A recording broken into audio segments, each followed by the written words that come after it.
ஈரோடு மாவட்டம் சித்தோடு அருகே தேசிய நெடுஞ்சாலையில் அடுத்தடுத்து 4 வாகனங்கள் மோதிய விபத்தால் போக்குவரத்து பாதிக்கப்பட்டது.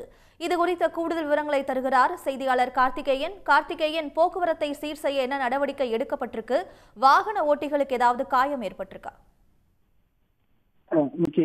ஈரோடு மாவட்டம் சித்தோடு அருகே நசீனூர் பெரிய வாய்க்கால் மேடு என்ற பகுதியில் கோவை சேலம் தேசிய நெடுஞ்சாலையில் அடுத்தடுத்து 4 வாகனங்கள் மோதி விபத்துக்குள்ளானது. ஆமணி பேருந்து, அதன் பின் வந்த கார் மற்றும் ஏடிஎம் இயந்திரத்திற்கு பணம் எடுத்துச் செல்லும் டெம்போ டிராவலர் வாகனம் மற்றும் லாரி என அடுத்தடுத்து மோதி வாகனங்கள் விபத்து ஏற்பட்டது. ஆமணி பேருந்தானது கோயம்புத்தூர் சேர்ந்த பக்தர்கள் திருப்பதிக்கு சென்று விட்டு மீண்டும் கோவை நோக்கி சென்று கொண்டிருந்துள்ளனர். அப்போது ஆமணி பேருந்தின் ஓட்டுநர் பிரேக் பிடித்துள்ளார். அப்போது எதிர்பாராதமாக பின்னால் வந்த கார் மற்றும் அந்த ஏடிஎம் வாகனம், லாரி என அடுத்தடுத்து விபத்துக்குள்ளானது. தொடர்ந்து சம்பவத்திற்கு வந்த சித்தோடு போலீசார் போக்குவரத்தை சீர் செய்யும் பணியில் ஈடுபட்டனர். இந்த விபத்தில் ஆமணி பேருந்தில் பயணித்த பக்தர்கள் மட்டும் ஒரு 10 பேருக்கு சிறு காயங்கள் ஏற்பட்டது. பெரிய அளவு பாதிப்புகள் என்பது ஏற்படவில்லை.